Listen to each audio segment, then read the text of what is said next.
Iran Israel সংঘাতে মধ্যপ্রাচ্যের উত্তেজনা পেরিয়ে এখন বিশ্ব উত্তেজনায় পরিণত হয়েছে। এরই মধ্যে বিশ্বযুদ্ধের মতো এক পক্ষ অন্য পক্ষকে সমর্থন দিচ্ছে, কোনো কোনো দেশ মধ্যস্থতার প্রস্তাব দিচ্ছে।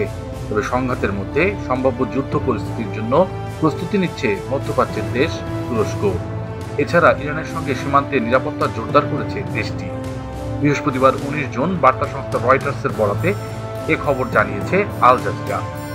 তুরস্কের প্রতিরক্ষা মন্ত্রণালয়ের একটি গোপন সূত্রের বরাতে রয়টার্স জানায়, এরই মধ্যে তুরস্ক ইরান সীমান্তে নিরাপত্তা জোরদার করা হয়েছে। তবে এখন পর্যন্ত ইরান থেকে তুরস্কের শরণার্থীদের অস্বাভাবিক প্রবাহ দেখা যায়নি।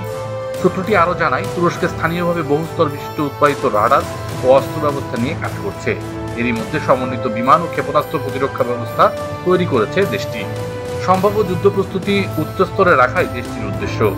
চলমান উত্তেজনায় তুরস্কের প্রেসিডেন্ট রিসেপ তাইয়েপ এরদোয়ান বিষয়টি পর্যবেক্ষণ করছেন।